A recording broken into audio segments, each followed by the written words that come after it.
Bonjour, je m'appelle Paula Dias, je suis chercheur au CNRS, au CEF, qui est le Centre d'écologie fonctionnelle évolutive, et où on fait des études sur une multitude d'objets, de sujets, de disciplines.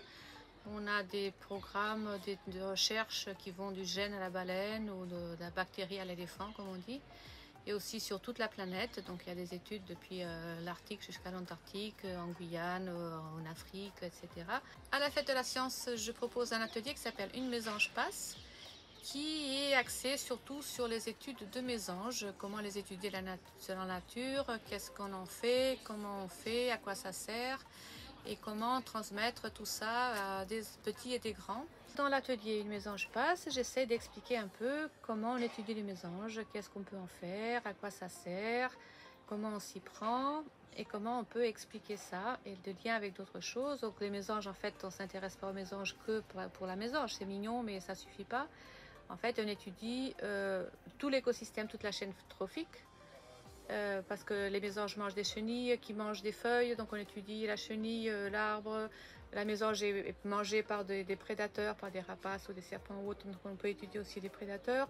Donc c'est différentes approches de l'écosystème qui sont étudiées par cette étude sur les mésanges. J'essaie de montrer un peu comment on s'y prend. Je montre le nichoir pour voir comment on s'y prend sur le terrain. Je montre des chenilles pour que surtout les enfants ils voient quel est le lien avec les oiseaux. Donc je leur demande pourquoi tu penses qu'il y a des chenilles sur un stand sur des oiseaux. Et ils disent ah je sais pas, ah si ils mangent. Voilà.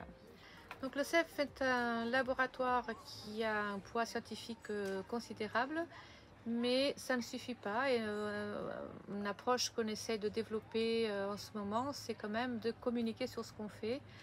C'est de développer le dialogue science-société avec de la vulgarisation, des sciences participatives, de la communication, pour essayer d'expliquer ce qu'on fait, à quoi ça sert et comment on peut sensibiliser les gens et à la connaissance et la préservation de la biodiversité, et aussi sensibiliser surtout les plus petits aux carrières scientifiques qui sont assez délaissées en ce moment. Donc c'est pour ça que je fais beaucoup d'initiatives tournées vers les enfants et vers les jeunes, à la Fête de la Science ou Fête de la Nature, ou dans les écoles où on reçoit des stagiaires, etc. Je trouve que c'est très important de développer cette sensibilisation à la science, à la nature, à l'environnement, et que ça peut être déterminant dans leur vie et dans leur comportement aussi en tant que citoyens. Non seulement les sensibiliser aux carrières scientifiques, mais aider à construire un peu l'esprit citoyen et concerné par la biodiversité. Je trouve que c'est une préoccupation que les scientifiques doivent avoir et qu'on essaye de développer.